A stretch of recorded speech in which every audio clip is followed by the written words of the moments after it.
You want to live healthier, happier, longer, significantly longer? Then stick around. I'll be sharing a little bit of a summary of my top 3 from RAADFest 2021, day 2. Who am I? I'm Ines O'Donovan, and I'm the creator and editor-in-chief of Jeunessima magazine. So what am I going to talk about for day 2 of RAADFest 2021? Well, I do want to share with you why right now is the best time to be alive. I also am going to share with you why you might be feeling tired in the morning when you wake up. And I'm going to talk about how to keep your brain healthy. But let's start. Why is now the best time to be alive? So imagine you wake up in the morning and you have plenty of energy. You jump out of bed, you feel amazing, you feel that your body is really kind of very flexible, very strong, your brain is switched on. You just know that's going to be an amazing day because you know you are at your very best. And imagine that in 20 years, in 50 years, in 100 years from now. Isn't that an amazing picture? But unfortunately, even if you like that idea, it's not so easy to get away from all those naysayers. It's like, no, that's not possible. That's ridiculous. It's not natural to live longer and to do something about it. We are destroying the planet, etc. But what's even worse is that they say, just those crazy few people in the world who actually believe that it's something that we can do. They're just crazy. It's like, for millennia, people have been trying to find the fountain of youth, and they never have. So we never will. But actually, what I recommend to you right now, based on presenters from RAADFest and everything I know about the industry, do not give up. Do not give in to those naysayers. Because just because they cannot imagine it does not mean it's not possible. People did not believe that it will be possible to get on a plane and fly somewhere. People did not believe that, and that's not that long time ago. People did not believe that you can talk and see a person who's on the other side of the world right now. The change that is happening is incredible, and there is so much potential. One of the things that, or a few of the things that Sergey Young, an investor, shared and why he is investing in the industry, in longevity. Well, obviously he's a big believer that it is going to work, but he also says, for instance, that all those naysayers who claim, we're going to destroy the planet, it's actually not correct. Even now we can see that the planet is getting greener by about, if you look at India and China, 10% per decade. In addition to this, we see more and more plant-based meat arriving, and Sergey said it has a market capitalization of $9 billion. And let me add, I can't wait for actual meat grown in meat plants, as I would call them, and just being available everywhere. It exists already. We just need to make it available all over the world. And then the cows, pigs, chicken, all those other animals that we have, we can allow them to live their life. We don't have to breed them for food. We save a lot of space, and we get actually much, much better meat because it's much more predictable. It's a big change in the world. So that's already possible. Then look at the shift towards personalized and preventive medicine. Especially over the last few years, most of us are wearing some wearables, like me, the Aura Ring, and other wearables that allow us to be aware of what we're doing right now, to be aware of our health. There are so many apps out there that really actually show us, is our heart rate variability going down? How is our heart rate doing? How is our basically heart in general doing? How's our brain doing? There's so many things, so many apps that can show us right now how well we are.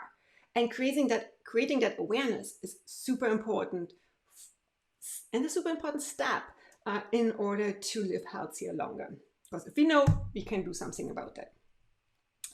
And then if you then see that large companies like Apple, Google, Amazon are all moving into the space of healthcare, hopefully not sick care anymore, that will hopefully be then healthcare, then you see personalized and preventive medicine will become a fact. Not easy to get there, but we will get there. So, and then if you then look at research that already shows, and not just in worms or so anymore, but in mice, in dogs, and even in humans, that we can slow aging, that we can live longer, that we can actually even reverse aging, like Yamanaka has shown, that we can grow cells younger. Greg Fay has shown at RAADFest 2019 that we can actually restore the thymus, which normally, well, pretty much disappears once you're getting into your 20s already, which is not very good for your immune system. And so he actually showed that you can reverse a biological age. Then look at the study about the hyperbaric oxygen therapy that has been going around this year that shows that they could actually elongate, make telomeres longer. And there's a new study that's going to come out that Bill Falloon shared a little bit about, where they show that if that hyperbaric oxygen therapy is actually combined with other things like intermittent fasting, that lengthening can actually be doubled. So these are all incredible news, and there's so much more happening that shows we are on an incredibly good path to actually being able to not just expand our health span, but also our lifespan. What is also good is we can see that there is currently much more money coming into the field. Many more investments are made into the field of aging, rejuvenation, and longevity. And it's not enough yet, but we're often talking about, okay, if $1 billion would be invested per year, we would be getting there within a relatively short time frame. And if you look at it, that just this week, there was a new foundation that was created where they basically, their aim is to distribute $1 billion over 10 years for research that relates to it. And then there are other investors. So I think we're actually not that far away from the $1 billion per year. But let's do a little bit more. Let's push it more. We need to really do a little bit more and to invest a little bit more there. And then just as another reason why now is the best time to be alive and why we are so close to actually reaching the possibility to significantly expand our health span and our lifespan is, don't forget, we are actually living significantly longer than our ancestors already. And a lot of that has to do with, yes, better nutrition, people are not dying so early. Yes, that's one part. But also medicine has taken leaps in order to keep us alive and well. Well, mostly well. Despite, and I have to really say despite a lot of unhealthy lifestyle that just seems to be booming, unfortunately, just, all the obesity that tends to increase all over the world. Look at the increasing numbers of Alzheimer's and dementia and other diseases that are actually related to a poor lifestyle. And nevertheless, medicine allows us to live healthier longer, despite all of that. So now imagine if all that goes away, if you can actually live healthy, if you can prevent those diseases in the first place, then your life will just be amazing. So what can you do right now? Bernadine, 84, one of the hosts of RAADFest, she says, well, first and foremost, you need to live your life now as if you will never die. Because if you assume you will die, and if you give in to all those beliefs and attitudes of all those naysayers and other people out there, then you prepare body and mind to die. But if you actually live as if you would never die, then you live your life accordingly. You look better after yourself. You do something for your nutrition. You do something for like fitness, for exercise. You keep your body in shape and your mind well. So live as if you will never die. Then, as actor George Hamilton shared, stay super active. So basically, this is just in a way saying what Bernadine had said in a slightly different way. So he has just signed up to star in another movie. He has signed up to star in a show. Stay active. By the way, I love his 80-20 rule. So he said 80% live healthy, eat organic foods, etc. But 20%, just do whatever you want. And I particularly like that, he enjoys drinking a good glass of wine or Moët Chandon, which is one of my favorite champagnes out there. So, but there's more. As Dr. Bill Andrews shared, you need to take responsibility for your own life. It's not the way he said it, but basically that's the way the message is. You cannot rely on somebody else to tell you what is going on. You need to look at data. You need to try to understand those data and really dive deeper to see what is truly going on. And I wholeheartedly agree with Bill, because most of the articles that I see, when they cite some research, that's actually not what the research says. So I know not all of us can read the research, can translate it. Most of us, we don't have access to the research. And also, we just don't have the time to do it all. So that's kind of why you need people who understand the matter. Go to conferences like RAADFest and read a magazine like Genasima magazine, read my newsletters every week, so that okay, what is going on in research right now, and how does that translate for you, for your personal life? What can you do right now? Also, do invest in yourself. First in yourself, because that's you need to be well in order to profit from all of the future. But also, if you have the opportunity, invest into aging research, into longevity, into rejuvenation, so that all of us can actually live healthier, happier, longer. But let's go to my next topic that I had been looking at. So I was sharing at the beginning that maybe in the morning when you wake up, you feel a bit tired. And it's like, why am I so tired? Now imagine waking up in the morning.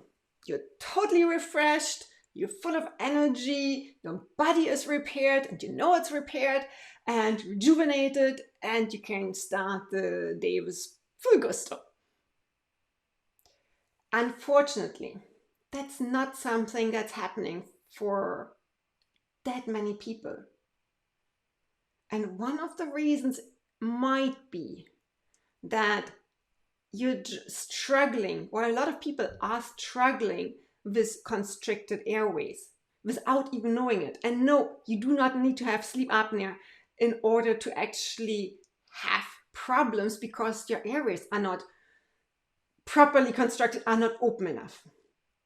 So Dr. Ingoman, he talked about that even slightly constricted airways during the night, so a slight effort of your body, extra effort of your body to actually breathe during the night increases cortisol, increases stress, and it does not allow your body to actually regenerate the way it should and could do otherwise.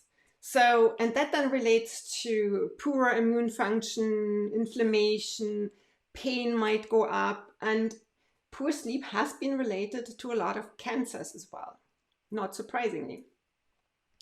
But your brain, of course, as you can imagine, is also impacted because it is the night when your brain actually gets a chance to cleanse itself, and it's only during the night when it can cleanse itself and really truly repair and regenerate and rejuvenate.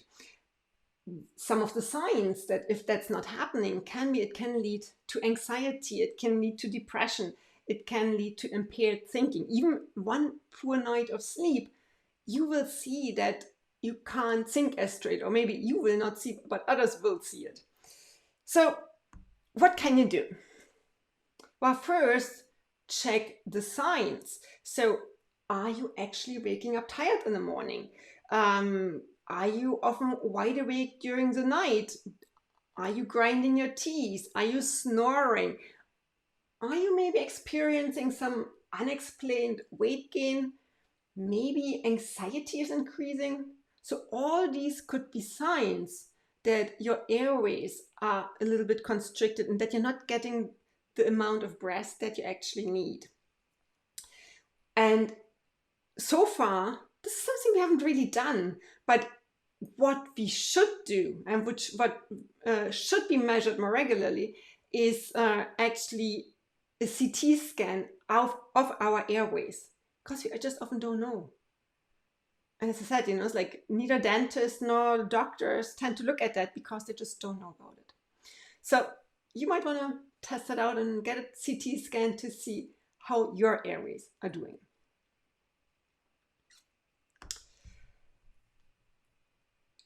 As I've just been talking about a little bit about the brain as well, let's talk more about the brain. How can you keep your brain healthy? So imagine you are 120 years, which is not outrageous, which is all possible already. So you're 120 years, you run a super successful business, or you have invested your time in some voluntary causes, and you have spent a lot of time there, you are super successful, you're really achieving a lot. All because your brain is just a gem. It's working amazingly, you can memorize things with ease, you can make quick decisions, you can think on your feet, etc., etc., etc. Your brain is just amazing. Unfortunately, the typical lifestyle that most of us live today actually leads to a lot of brain damage. Our brains tend to shrink, different to actually some indigenous tribes that are still out there, whose brain is by far not shrinking the way our brains are shrinking. So it has a lot to do with lifestyle. And just look at the increase in dementia and Alzheimer's and the increase that's expected over the next years and decades. It is frightening. Thankfully, we can do something about it. And Dr. Kristen Williams, I hope I have not butchered the name too much, she recommended first, from the age of about 40, start doing cognitive assessment tests every year so that you can actually see if there's some change happening. And if it's positive, fantastic. And if it's negative, then it really obviously know, okay, I know I need to do something. I need to start working more and helping my brain more. But there are some basics that you can do right now in addition to that. So for instance, the Mediterranean diet, especially when mixed with a DASH diet, has been shown to improve your brain. And for instance, in the study that combined Mediterranean diet and DASH diet, they actually achieved basically slowed brain aging by 7.5 years. That is dramatic. That is a really huge amount. Add on exercise, which Kristen did not mention, but add on exercise and you will achieve significantly more. She also recommended some nutrients, including, for instance, phosphatidylserine, PS, phosphatidylserine. She also recommended, and you hear that again and again, omega-3s, very, very important for a healthy life. Bill Falloon, for instance, he was sharing that and really saying you need to measure your omega-3 levels because they are so crucial. He said that in a study that showed for people who had more than 6.8%, that they had an additional 4.7 years of life expectancy. Not bad, just for having a higher level of omegas that maybe you can even achieve just by eating cold water fish. But you need to check your levels in order to know where you are. Other nutrients that Kristen recommended included acetyl L-carnitine and cysteine. She also recommended alpha-lipoic acid, huperzine A.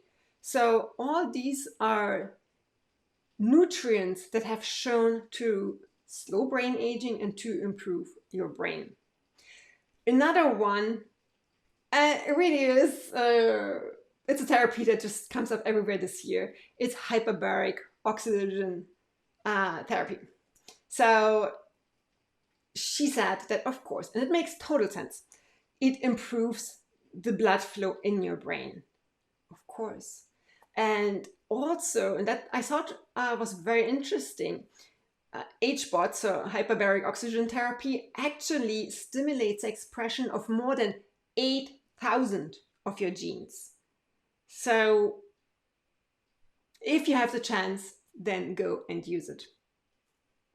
That's it for day 2 of RAADFest. Stay healthy, stay happy, live significantly longer. Wishing you all the best.